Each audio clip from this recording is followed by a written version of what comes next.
जब मैंने initially coding सीखना स्टार्ट किया तो मुझसे रिलेटिवली ईजियर क्वेश्चन भी नहीं निकलते थे and then I started applying to internships and उधर तो मुझसे पहले अटेम्प्ट में कुछ भी क्लियर नहीं हुआ एंड लेटर ऑन जब मेरे प्लेसमेंट का टाइम आया तब कंपनीज में जो स्क्रीनिंग राउंड होता है मेरे से कोडिंग का एक भी राउंड नहीं निकल रहा था एंड उसके बाद मेरे अंदर एक सेल्फ डाउट वाली फीलिंग आ गई कि क्या मैंने सही पाथ चूज़ किया है, क्या मेरा टेक स्टैक करेक्ट है और should I move to any non tech field, जैसे क्या मुझे डिजाइनिंग साइड चले जाना चाहिए या फिर मुझे एमबीए कर लेनी चाहिए, क्या मेरी ग्रेजुएशन वर्थ इट रहेगी।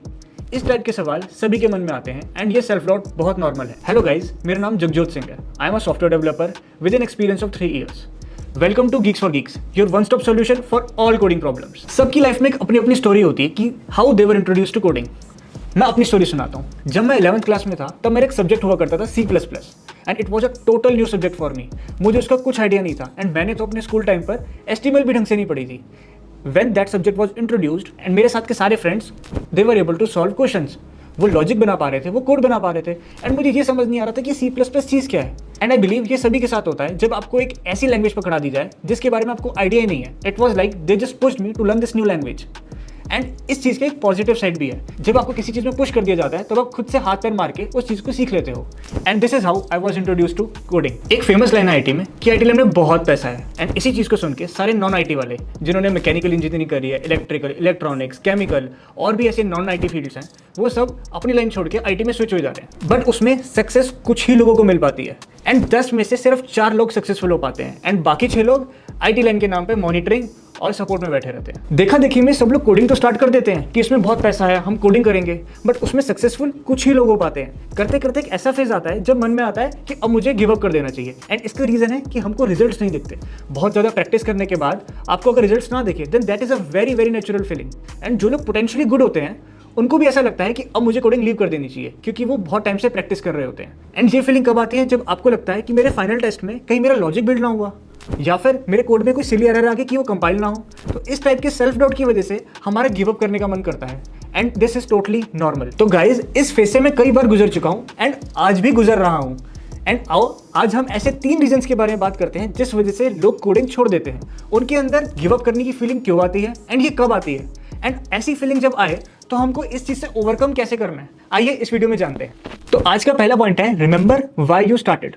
क्या आप भी बैठे बैठे सोचते हो कि यार एक ऐसी वेबसाइट बनाऊंगा या फिर एक ऐसी ऐप बनाऊंगा, उसको बना के मैं डिप्लॉय कर दूंगा एंड उससे पैसे कमाऊंगा। यस, ये चीज बहुत नॉर्मल है एंड हर डेवलपर ऐसी चीजें सोचता है and actually this is really a good thing अगर हम ऐसी चीजें सोचते हैं। ओवरऑल माय पॉइंट इज अपना मोटिवेशन कभी नहीं भूलना that why I started this.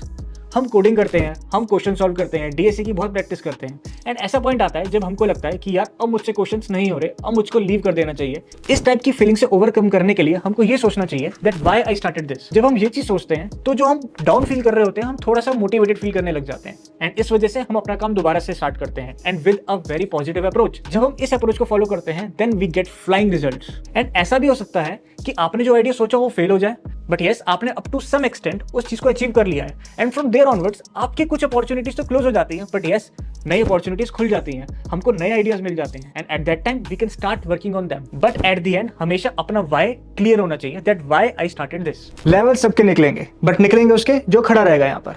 तो गाइज, इसी पॉइंट से अब हम बात करते हैं पेशेंस की। आईटी लाइन में आज की डेट में बहुत सारी चीजें करने को, जैसे web development, app development, full stack, ML/AI, data analytics etcetera etcetera.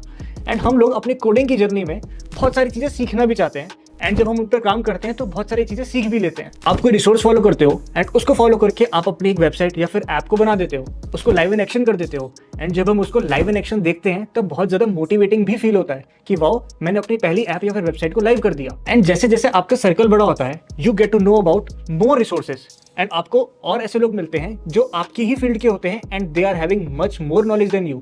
And ऐसे में हमको लगता है that we are left behind. मुझे नॉलेज कम है, मुझे लगता था कि मुझको सब कुछ आता है बट मुझे कुछ नहीं आता। And guys, this is very normal. आओ इस चीज को हम समझते हैं डनिंग-क्रेगर इफेक्ट से। इस चीज को समझाता हूं मैं आपको एक ग्राफ के थ्रू। Have a look. हमारे पास यहाँ पे 2 एक्सेस है, one is confidence and another one is knowledge या फिर skills. And at the very initial stage हमारा कॉन्फिडेंस भी बिल्कुल जीरो है एंड नॉलेज भी जीरो है। विद टाइम जब हमने अपनी वेबसाइट बनाई थ्रू अ रिसोर्स एंड उसको हमने लाइव इन एक्शन किया, हमारा कॉन्फिडेंस बिल्कुल पीक पर पहुंच गया, which is mom stupid here, and हमारी नॉलेज इतनी ज्यादा नहीं थी पर। But after that when our circle grew we got to know about more resources और हमको पता लगा हमारी नॉलेज इतनी ज्यादा नहीं है and there is a lot of competition out there, तब हमारा कॉन्फिडेंस लो हो गया। हमारा कॉन्फिडेंस लो हुआ and this is the value of despair. But यहाँ पर एक पॉइंट आता है जब हमको सीखना है कि हमको अपनी नॉलेज भी गेन करनी है एंड विद नॉलेज हमारा कॉन्फिडेंस ऑटोमेटिकली गेन हो जाएगा। और इधर हमने अपने कोडिंग स्किल्स को और बेटर किया, अपने कॉन्सेप्ट्स को और अच्छे से पढ़ा, हर चीज की डीपली नॉलेज गेन करी and you can see here हमारा धीरे धीरे ग्राफ बढ़ता चला गया and we have reached plateau of sustainability. And the point is this graph is never ending. हमारा ये ग्राफ बढ़ता चले जाएगा विद टाइम, हमारी नॉलेज गेन होती रहेगी एंड हमारा confidence will always be at the top.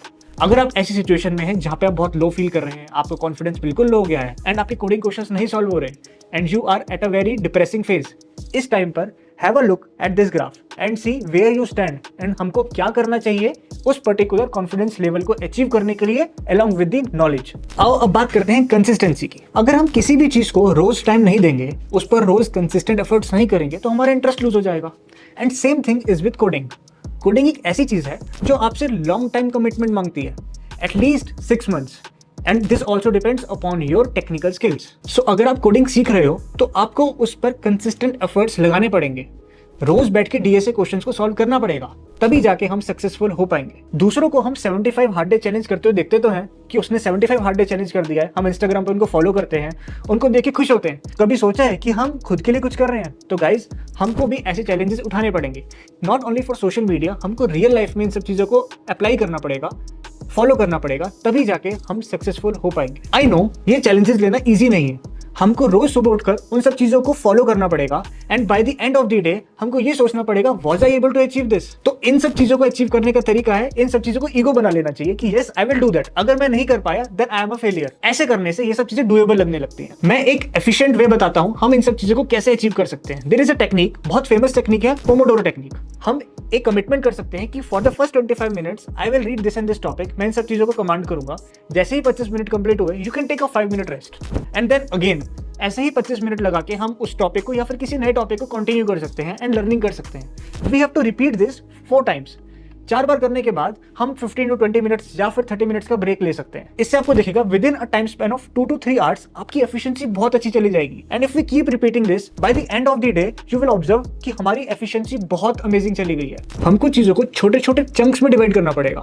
अगर हमको नेक्स्ट लेवल कंसिस्टेंसी मेंटेन करनी है, एक स्ट्रक्चर्ड अप्रोच को फॉलो करो एंड हर चीज को डिवाइड करके कंप्लीट करो। जैसे जैसे हम हर चीज को कंप्लीट करते रहेंगे हमारी कंसिस्टेंसी बढ़ती चली जाएगी। This is the only way we can remain consistent. तो गाइस अब तक हमने जितने भी पॉइंट्स डिस्कस करे हैं उनसे हमको पता लगता है कि हमें कंसिस्टेंसी मेंटेन करनी है, हमको पेशेंस रखना है and always remember that why you started.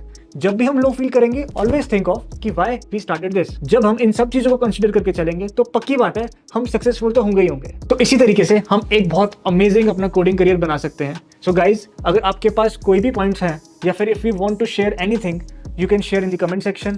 Subscribe our channel, like this video and ठोक के कोडिंग करते रहो।